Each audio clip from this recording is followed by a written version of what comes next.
Welcome back to the channel guys. मेरा नाम है पंकज एंड आप देख रहे हैं फाइनेंस विद पंकज। आज की वीडियो में हम एक काफी बड़े ट्रेजेडी के बारे में बात करने वाले हैं। वेल, इसमें खुश तो होना नहीं चाहिए, ट्रेजेडी बोले या फिर काफी बड़े फाइनेंशियल क्राइसिस के बारे में बात करने वाले हैं, जो कि हुआ तो अमेरिका में था बट इससे सारी दुनिया हिल गई थी। यस, मैं बात करने वाला हूँ 2008 के सब प्राइम क्राइसिस के बारे में। अब ये एक बहुत बड़ा क्राइसिस था जिससे दुनिया की काफी सारी कंट्रीज अफेक्ट हो गई थी। अमेरिका तो हुई थी, उसके साथ ही अमेरिका में 10% से भी ज्यादा अनएम्प्लॉयमेंट रेट चले गया था, जो कि काफी ज्यादा होता है। एंड इतने ज्यादा रेट से काफी ज्यादा प्रॉब्लम्स आ जाती हैं, क्योंकि भाई अमेरिका सबसे बड़ा इंपोर्टर है एंड सबसे ज्यादा इकोनॉमी जो कंज्यूम करती थी उस टाइम पे वो अमेरिका की थी। जिस वजह से अमेरिका सबसे ज्यादा इंपोर्ट करती थी। अब जब अमेरिका के अंदर ही इतने बड़े क्राइसिस हो गए, लोगों की नौकरियां ही छूट गई, कंपनियां ही बर्बाद होने लग गई, तो लोग इंपोर्ट क्या करेंगे, लोग खर्चा क्यों करेंगे। सेम चीज अमेरिका में हुई, लोगों ने खर्चा बंद कर दिया, लोगों ने इंपोर्ट करना ही बंद कर दिया, जिस वजह से ओवरऑल कंजम्पशन ही स्लो डाउन हो गया एंड सारी दुनिया ही इफेक्ट हुई थी। उसके साथ ही ये तो मैक्रो लेवल पे हुआ, जो स्टॉक मार्केट्स थी, दुनिया भर की स्टॉक मार्केट्स क्रैश हुई थी। एंड एक बहुत बड़ी कंपनी थी जिसके बारे में मैं जल्दी वीडियो लाऊंगा, वो एक बेसिकली इन्वेस्टमेंट बैंकिंग कंपनी थी। जो इन्वेस्टमेंट बैंक्स होते हैं जैसे कि मॉर्गन स्टैनली, काफी बड़े बड़े इन्वेस्टमेंट बैंक होते हैं, उनमें से एक काफी बड़े इन्वेस्टमेंट बैंक थी जो कि बंद हो गई, ठप हो गई। उसे यूएस की गवर्नमेंट ने भी नहीं बचाया। जैसे कि यहाँ पे तो एलआईसी आके बचा लेती है, सेम यूएस में भी यूएस का फेडरल बैंक बचा लेता है, बट उसने नहीं बचाया, जिस वजह से वो कंपनी डूब गई। 25,000 एम्प्लॉइज उस कंपनी के अनएम्प्लॉयड हो गए एक ही सेकंड में। ऐसा क्या हुआ उसके लिए वीडियो मैं जल्दी लेके आऊंगा वाली, बट इस वाली वीडियो में सब प्राइम क्राइसिस के बारे में बात करते हैं। अब बेसिकली हुआ क्या था, 2000 में .com बबल क्रैश हुआ था, जिसमें काफी सारी कंपनीज ने अपने नाम के आगे सिर्फ .com लगा दिया था, जिस वजह से वो इंटरनेट कंपनीज बन गई थी। इंटरनेट कंपनीज थी नहीं, अपने नाम के आगे .com लगाने से लोगों को लग रहा था कि इंटरनेट कंपनी है एंड इसमें इन्वेस्ट कर देते हैं, काफी पैसा बनेगा आगे चल करके। काफी सारे इंटरनेट कंपनीज में हो भी रहा था, बट ऐसा हुआ नहीं, वो बबल बस्ट हुआ, पैसा लोगों ने निकालने लगे, स्टॉक मार्केट क्रैश होने लगे, लोगों का ध्यान स्टॉक मार्केट पे नहीं था, लोग स्टॉक मार्केट में बेसिकली इन्वेस्ट नहीं करना चाह रहे थे। उसके साथ ही उसी टाइम पे जो इनका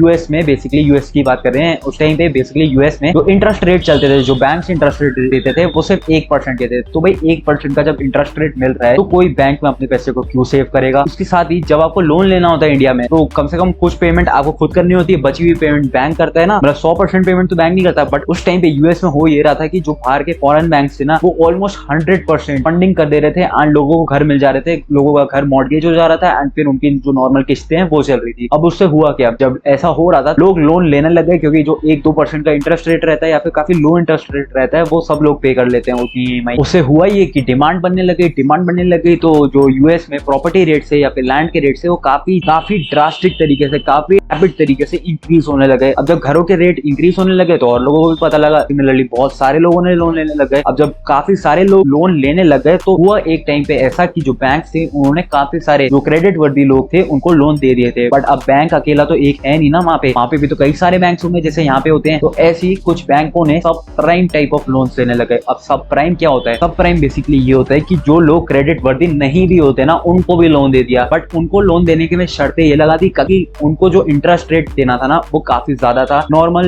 लोन के इंटरेस्ट रेट से, तो उनको भी लोन मिलने लगे। ऐसे करके सब प्राइम्स लोन भी बढ़ने लगे, काफी ज्यादा सब स्टैंडर्ड लोगों को भी लोन मिलने लगे जिनकी क्रेडिट वर्दीनेस थी नहीं। अब जब ऐसा हुआ तो बड़े बड़े इन्वेस्टमेंट बैंक्स का भी तो ध्यान यही जाएगा ना, क्योंकि सबसे ज्यादा पैसा तो इनके पास ही होता है। सबसे ज्यादा पैसे वाले लोग तो इन्वेस्टमेंट बैंकिंग के थ्रू ही अपने ट्रांजैक्शन को करते हैं एंड ऐसा ही हुआ, बैंक्स को मिल रहे थे लोन, इन्वेस्टमेंट बैंकर्स की नजर गई बैंक्स की तरफ। इन्वेस्टमेंट बैंकर्स ने क्या किया कि जो ये लोन वाले पार्ट थे ना बैंक से इन्वेस्टमेंट बैंक्स ने ये लोन बाय कर लिए। अब जो लोन बाय कर लिए तो इन्वेस्टमेंट बैंकर्स का इसमें क्या फायदा था, इन्वेस्टमेंट बैंकर्स का फायदा ये था कि जो ये लोन थे ना, काफी लोगों के जो लोन थे वो क्रेडिट रेटिंग एजेंसी की तरफ से AAA रेटेड थे। अब जो AAA रेटेड लोन्स होते हैं ना, उनका मेन मतलब यही होता है कि ये क्रेडिट वर्दी है, ये पैसा आ ही जाएगा, 100% श्योरिटी के पैसा आ ही जाएगा, इसी वजह से उसे AAA रेटिंग दी जाती है। तो इससे हुआ क्या, इन्वेस्टमेंट बैंकर्स ने AAA रेटेड लोन्स ले करके उन्होंने CDOs बनाए। अब CDO का फुल फॉर्म यही है, कोलैटरलाइज्ड ऑब्लिगेशन। बेसिकली जो इन्वेस्टमेंट बैंकर्स थे वो एक कॉम्प्लेक्स डेरिवेटिव सोल्यूशन या फिर पैकेज बनाते थे, जिसमें ये लोग अपने क्लाइंट्स को बेचते थे, जिस वजह से जो क्लाइंट्स हैं उनको एक अच्छे इंटरेस्ट रेट कमाने का मौका मिल सके। अब इन्वेस्टमेंट बैंकर का फायदा यही है कि जो क्लाइंट वो चीज लेगा तो उनको कमीशन मिलेगा इन्वेस्टमेंट बैंकर्स को। एंड इन्वेस्टमेंट बैंकर्स का यहाँ पे सेफ्टी नेट ये था कि वो AAA रेटेड थे सारे CDO, भी उन्होंने लोन्स को कंबाइन करा था, वो सब AAA रेटेड वाले थे, यानी कि जो लोन का रीपेमेंट है उसमें श्योरिटी थी। बट जो मैंने आपको जैसे बताया ना, अब बैंक तो सारे एक नहीं होते, यानी कि सारे AAA रेटेड वाले तो एक चीज सिर्फ अकेले नहीं होते ना, मार्केट में जैसे सब प्राइम वाले को भी लोन मिला तो सब प्राइम वाले भी CDOs बनने लगे। अब ये चीज जो इन्वेस्टमेंट बैंकर्स के क्लाइंट्स थे उनको नहीं पता थी, पर जो इन्वेस्टमेंट बैंकर्स थे उनको जरूर पता थी। तो इन्वेस्टमेंट बैंकर्स ने ऐसे सबप्राइम वाले सीडीओस को भी कंबाइन करके बेचने लग गए। इस वजह से फायदा तो जो क्लाइंट्स थे उनको मिल ही रहा था, इंटरेस्ट रेट ज्यादा हो रहे थे, उनको ज्यादा इंटरेस्ट मिल पा रहा था। बट क्योंकि ये सब प्राइम लोन्स थे एंड इनका इंटरेस्ट रेट काफी ज्यादा था, लोगों की इतनी क्रेडिट वर्दीनेस ही नहीं, लोग धीरे धीरे करके अपने लोन्स में डिफॉल्ट करने लग गए। अब जो ये सब प्राइम वाली चीज है ना, ये चीज पता थी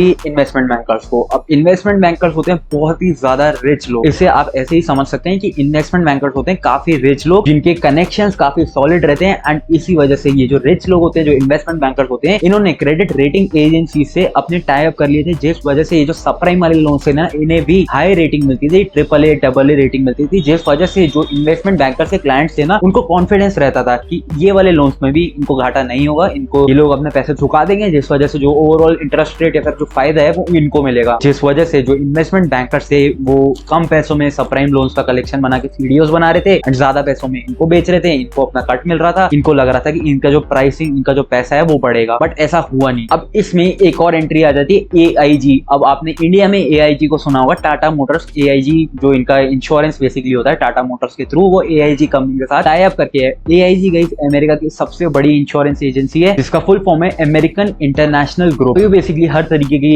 इंश्योरेंस सर्विसेज ऑफर करते हैं एंड क्योंकि ये AAA रेटेड सीडीओस है ना, इस कंपनी को लगा कि AAA रेटेड है तो क्या ही फर्क पड़ेगा, इसके भी इंश्योरेंस अगर हम बना ही देंगे तो इनको काफी ज्यादा फायदा होगा। अब इंश्योरेंस कंपनी बेसिकली ऐसे मॉडल में काम करती है, इंश्योरेंस कंपनी का खर्चा सिर्फ तभी आता है जब आप उसे क्लेम करेंगे इंश्योरेंस को अपने। अब अगर आप इंश्योरेंस को क्लेम ही नहीं करेंगे एंड प्रीमियम भरते रहेंगे तो फायदा तो इंश्योरेंस कंपनी वालों को ही है, क्योंकि कोई क्लेम या फिर कोई खर्चा तो इनका है नहीं। तो ऐसे यहाँ पे AIG कंपनी को भी लगा। अब AIG कंपनी करती ये थी कि जो ये सीडीओस थे ना, क्योंकि ये AAA रेटेड थे, इनको ये सब प्राइम ऑपराइम के बारे में पता नहीं था, AAA रेटेड थे, जिस वजह से इन लोगों ने AAA रेटेड वाले सीडीओस के ऊपर इंश्योरेंस सर्विसेज ऑफर करने लगे, क्योंकि AAA रेटेड है, पैसा आ ही जाएगा, श्योरिटी है, तो इंश्योरेंस ऑफर कर दो। हालांकि ऐसे प्रोडक्ट्स के ऊपर इंश्योरेंस नहीं दिया जाता है, बट यहाँ पे ये लोग देने लग गए। अब ये लोग इंश्योरेंस देने लग गए, जिस वजह से जो ये इन्वेस्टमेंट बैंकर्स क्लाइंट्स है वो कहीं हद तक, काफी हद तक, जिन्होंने ये इंश्योरेंस बाय किया था AIG सर्विसेज से, AIG कंपनी से, वो इंश्योर्ड हो गए थे, वो बच गए थे। अब एट द एंड हुआ क्या, दिक्कत कहाँ हुई? अब जैसे मैंने आपको बताया भाई, सब प्राइम क्राइसिस है, ये सब प्राइम क्राइसिस के बारे में हम बात करने वाले हैं। तो जो लोन सब प्राइम वाले थे ना, जिनकी क्रेडिट वर्दीनेस थी नहीं, उनको भी लोन दे दिया गया था कम इंटरेस्ट रेट में, स्टार्टिंग के एडजस्टेबल रेट में। आगे चल करके उनका रेट ऑफ इंटरेस्ट बढ़ा, तो जब रेट ऑफ इंटरेस्ट बढ़ा, उनकी इतनी कैपेसिटी नहीं थी, इतनी क्षमता ही नहीं थी कि वो उतना लोन चुका पाए, तो उन लोगों ने अपने लोन देने में डिफॉल्ट मार दिया। अब जब लोन देने में डिफॉल्ट मारा इन लोगों ने, अब जब लोन चुकाना इन्होंने बंद करा, इन्होंने लोन पेमेंट में डिफॉल्ट मारा, तो भाई बैंक आपके रिश्तेदार तो है नहीं जो अगर आप पैसा नहीं चुकाओगे तो वो रह नहीं देंगे। तो बैंकों ने क्या किया, जो इन्होंने घर गिरवी लिया था, जिसके बदले में इनको लोन मिला था, घर के बेसिस में तो लोन दिया था, उन घरों को बैंक से बेचना शुरू करा। अब जब बैंक ने इन घरों को बेचना शुरू करा, तो जब डिमांड बढ़ रही थी, घरों के रेट बढ़ रहे थे, बट यहाँ से बैंक की पास तो अनलिमिटेड सप्लाई थी, ऐसे सब प्राइम लोन की ऑप्शनों में लगा के घर बेचने लगे, जिस वजह से धीरे धीरे करके सप्लाई इतनी बढ़ गई, लोगों ने पैसा देना ही बंद कर दिया, जिस वजह से जो घर के रेट थे ना वो गिरने लगे। अब जो घर के रेट गिरने लगे एंड जो बचे हुए AAA लोग थे, क्योंकि लोन चुका देते,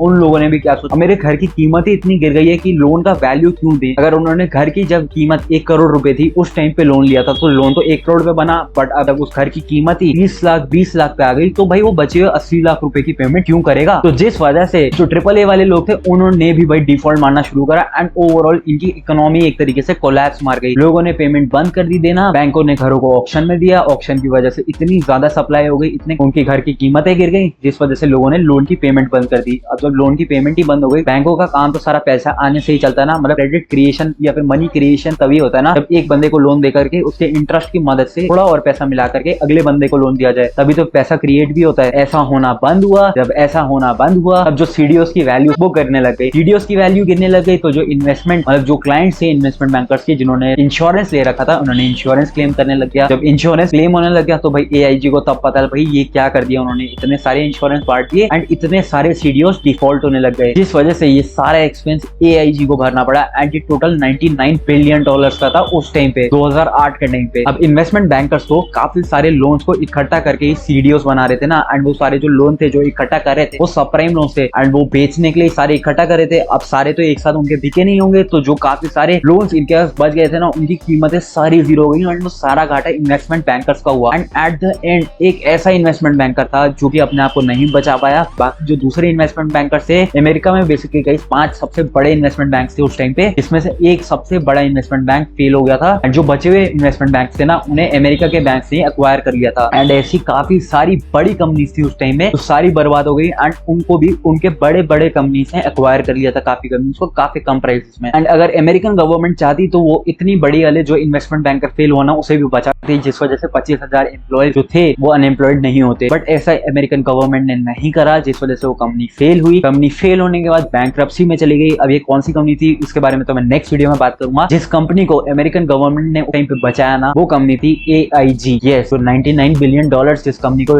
नुकसान हुआ था ना, वो उस कंपनी को ये 99 बिलियन डॉलर अमेरिकन गवर्नमेंट ने ही दिया था एंड इस कंपनी को बचा लिया था। जैसे JP मॉर्गन चेज ने एक्वायर करा बेयर स्टर्न्स को, बैंक ऑफ अमेरिका ने एक्वायर करा मेरिल लिंच को। एंड बेसिकली यही था सब प्राइम क्राइसिस। आपको सब कुछ समझ आई गया हुआ कि एट द एंड हुआ क्या था। अब इन शॉर्ट मैं समराइज भी कर देता हूँ। हुआ ये था कि लोगों के पास एक्सेस कैपिटल था, एक्सेस कैपिटल को कहाँ इन्वेस्ट करना है वो लोगों को समझ नहीं आ रहा था। स्टॉक मार्केट गिरे, स्टॉक मार्केट में रिटर्न्स नहीं बन रहे थे क्योंकि .com बबल तभी बस्ट हुआ था। उसके साथ ही बैंक में लोग अपने पैसे नहीं रख रहे थे क्योंकि बैंक जो इंटरेस्ट रेट ऑफर कर रहा था वो बहुत ही कम था, 1% था बस, जिस वजह से लोगों को इन्वेस्टमेंट के प्लेटफॉर्म ढूंढ रहे थे। अब गवर्नमेंट चाहती थी कि लोग ट्रांजैक्ट करें, लोगों अपने पैसे को कहीं पे इन्वेस्ट करें, तो गवर्नमेंट एनकरेज करने लगे लोगों को कि रियल एस्टेट में लोगों को पैसा डालना चाहिए, जिस वजह से धीरे धीरे करके रियल एस्टेट के प्राइसेस इंक्रीज होने लगे। लोगों का इंटरेस्ट किया रियल एस्टेट की तरफ, बट हर कोई तो परचेज कर नहीं सकता है, जिस वजह से लोगों ने लोन लेना शुरू करा। अब लोन भी लोगों को, क्योंकि गवर्नमेंट इंकरेज कर रही थी एंड लोगों की क्रेडिट वर्दीनेस थी, तो बैंक्स कई लोगों को तो 100% फंडिंग भी कर दे रहे थे, जिस वजह से तो बड़े बड़े इन्वेस्टमेंट बैंक थे उनकी नजर इधर गई। इन्वेस्टमेंट बैंक्स ने काफी सारे लोन्स को बैंक से बाय कर करके एक सीडीओ बनाया एंड फिर इस सीडीओ में रेटिंग एजेंसी से रेटिंग दिलवाई AAA की, जिसके बाद इन्होंने इन्वेस्टमेंट बैंकर्स ने अपने क्लाइंट्स को ये सीडीओस को बेचा, जिस वजह से जो इनके क्लाइंट्स थे और अमीर लोग इनको और फायदा हो पाए। अब जब इतना ज्यादा लोगों को फायदा हो रहा था तो इन्वेस्टमेंट बैंकर्स को लालच और आया। इन्वेस्टमेंट बैंकर्स ने जो सब प्राइम लोन्स होते हैं ना, जिनकी क्रेडिट वर्दीनेस इतनी नहीं होती, उनको भी बैंक अगर लोन दे देता है ज्यादा इंटरेस्ट रेट में, उनका भी सीडीओ बना के बेचने लग गए एंड इसको अपनी मिली भगत से क्रेडिट रेटिंग एजेंसी से ज्यादा रेटिंग भी दिलवा के सीडीओ बना के अपने ही क्लाइंट्स को बेचने भी लग गए। अब जब ये चीज हुई तो इनको इंश्योरेंस भी चाहिए था ताकि सेफ्टी नेट ऑफर हो पाए। AIG कंपनी से इन्होंने इंश्योरेंस करवाया एंड ऐसे सीडीओस के काफी सारे इंश्योरेंस AIG कंपनी ने भरे, क्योंकि AIG कंपनी को लगा कि AAA रेटेड को कुछ हो ही नहीं सकता, जिस वजह से उन्होंने भी इंश्योरेंस ऑफर कर दिया। ऐसी चीजों में इंश्योरेंस नहीं दिया जाता है जो कि डेरिवेटिव रिस्क की मामले होते हैं। अब क्योंकि वो सबप्राइम लोन से लोगों की क्रेडिट वर्दीनेस इतनी ज्यादा नहीं थी, उनको स्टार्टिंग में तो कम इंटरेस्ट में लोन मिला, बट आगे चल के वो इंटरेस्ट रेट बढ़ गया, जिस वजह से लोगों की क्षमता नहीं थी इतना पैसा वापस चुकाने की, तो लोगों ने डिफॉल्ट मारना शुरू करा। जब डिफॉल्ट मारना शुरू करा तो बैंकों ने उनका मॉर्गेज करा हुआ घर बेचने लग गए ऑक्शन में। जब ऑक्शन में बेचने लग गए तो कीमतें गिर गई, जिस वजह से काफी सारे ऑक्शन की वजह से जो डिमांड बढ़ रही थी वो सप्लाई बढ़ने के कारण नॉर्मलाइज हो गई या फिर गिरने ही लग गई, जिसके बाद जो लोगों की क्षमता थी भी लोन को चुका देने की, क्योंकि उनके प्रॉपर्टी के रेट इतने ज्यादा गिर गए थे, 1 करोड़ वाली चीज अगर 30 की मार्केट वैल्यू जिसकी हो जाए तो वो बंदा 1 करोड़ का लोन क्यों चुकाएगा। तो ऐसे लोग भी डिफॉल्ट करने लग गए, जिस वजह से ओवरऑल बहुत ही बड़ी सप्लाई आ गई एंड प्रॉपर्टी के रेट गिरने लग गए एंड ऑलमोस्ट ना के बराबर हो गए इनकी लोन के वैल्यू के सामने। अब इस वजह से जब लोन की पेमेंट रीपेमेंट नहीं हुई, बैंक फेल होने लग गए, बैंक्स फेल होने लग गए, तो जो सीडीओस की वैल्यू थी वो जीरो होने लग गई, क्योंकि